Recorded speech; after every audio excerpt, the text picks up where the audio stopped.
Hello and welcome to the Alcohol Recovery Show, where we discuss practical, actionable steps for anyone who wants to achieve their dream of getting and staying well, happy and free from any form of alcohol dependence. Welcome back to the Alcohol Recovery Show, where we offer practical advice for anyone navigating the path to recovery. I'm Antonia, and today we're exploring a tool that's simple, accessible, and incredibly transformative: journaling. Now, you might be thinking, journaling? Really? Isn't that just writing in a diary? Well, yes and no, but journaling is a lot more than just scribbling your thoughts at the end of the day. In recovery, it can be a lifeline, it can be a mirror, and a map all rolled into one.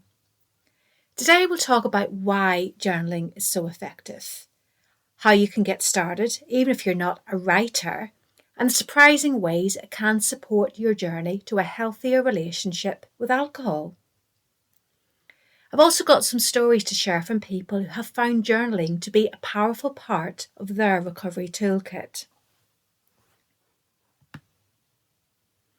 I also wanted to talk about Julia Cameron's The Artist's Way and the practice of morning pages, which have helped many people, myself included, to untangle their thoughts, gain clarity and set intentions first thing in the morning. So if you haven't done already, grab a cup of tea, find a comfortable spot to sit down, and let's get into it. So why does journaling work in recovery? At its core, journaling is about reflection. When you're in recovery, your thoughts and emotions can feel like a tangled ball of yarn. Journaling helps you slowly, strand by strand, untangle that mess. It allows you to process triggers, celebrate your victories, and recognise patterns that might not be obvious in the moment. It's also a safe space to vent without judgment and to ask yourself some hard questions. And research backs this up. Studies have shown that expressive writing can reduce stress, improve emotional well-being, and even boost your immune system.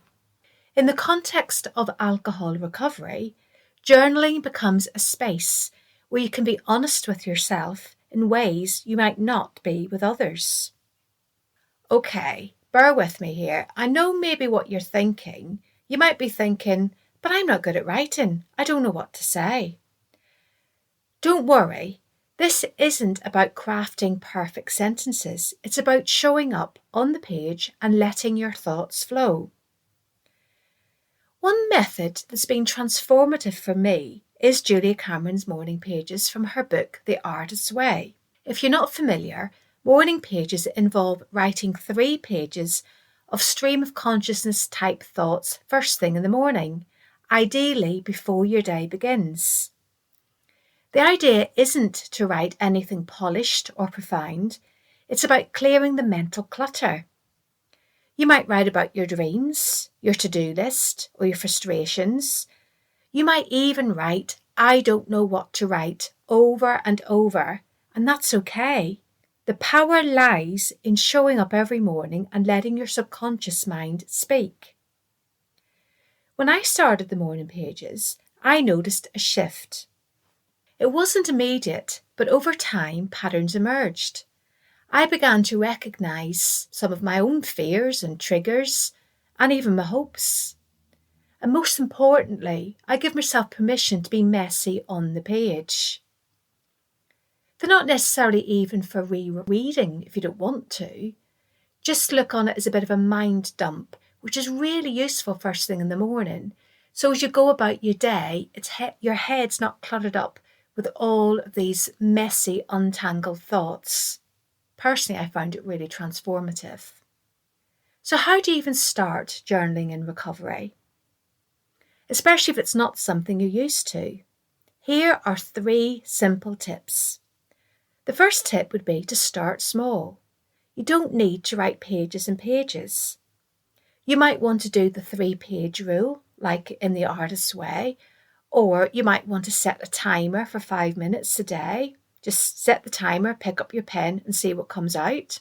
But whatever way you go about it, don't be over ambitious. Start small. The next tip would be to use prompts if you need them. Sometimes staring at a blank page can feel really intimidating. So you might want to try prompts like, what am I feeling right now? Was there anything that triggered me today or yesterday? What am I proud of? And the third tip would be to be honest. This journal is just for you and for you alone. There are no rules. You're not trying to win any competitions. There's no judgment and there are no wrong answers. You don't need to feel embarrassed. It's better out on the page than swirling round and round in your head, especially if it's things like resentments or things that make you feel uncomfortable, maybe things that come up with other people that make you feel uncomfortable. It really is better down on that page than taking up space in your mind. Now, journaling might sound simple, but its impact can be profound. I got talking recently to a lady that I'll call Sarah, and Sarah and I got on to talking about journaling. She was really enthusiastic. She told me about how she started journaling during her first 30 days of sobriety. At first, she wrote short, awkward entries. She said it was just a sentence or two. Over time, her journal became her most trusted companion. She picked it up when she felt overwhelming cravings, when she felt fearful, and she recorded small victories along the way too. And on the tough days, she'd go back and read her earlier entries to remind herself how far she'd come. Another person I've been speaking to lately was a chap I'll call James. James too discovered morning pages during a particularly challenging period in his recovery. He describes the experience as like decluttering a messy room in my head every single morning. James found that his early morning pages helped him reduce anxiety and start the day with a clearer mindset. Now, I know everyone's experience with journaling is different, but one thing remains consistent. The page is always there for you, no matter what time of day or night it is. Even no matter where you are, if you carry your journal with you, if it's in a small notebook that's easily accessible and portable, it's always there. Perhaps you work long hours at work. You could keep your journal in your handbag or your briefcase and just write a few pages when you need to. People don't know what you're writing. You could be just doing notes for work, but it's always there for you. Now, before we wrap up, I want to leave you with a few journaling exercises you can try today. First exercise you could try is the 3 things exercise. You could write down 3 things you're grateful for, 3 things you're proud of, and 3 things you're looking forward to. I like that one. It's very positive. You could even keep a special journal just for this. It's good to go back to have a look on the days perhaps when you're not feeling so positive. Another exercise to do is the trigger tracker. When you feel a craving or a strong emotion, jot down what happened just before, how you felt and how you responded. This can really help pinpoint your worst triggers so that going forward you can build in strategies to avoid those triggers or at least ameliorate the impact they have on you and your recovery. Another exercise is to write a letter to yourself. You might want to write a letter to your past self, your present self, or your future self. But remember to be kind, be honest, and be compassionate. Again, the morning pages. You can tell I'm a fan, but you could commit to 3 pages of free writing every morning for 1 week. Just a week. See if it makes a difference. Don't censor yourself. Don't edit. Just write those 3 pages. And remember, you can write, I don't know what to write, even if nothing's going around in your head, just to fill up those pages. But it'll help get you into the habit of writing. The last exercise to try is an end-of-day reflection. You could write one thing that went well, one thing that was challenging, and one intention for tomorrow. It doesn't have to be pages and pages. It could just be a sentence for each thing. Think something that went well, something that was challenging, and an intention for tomorrow. So it's a nice little reflection and getting you set up for the next day.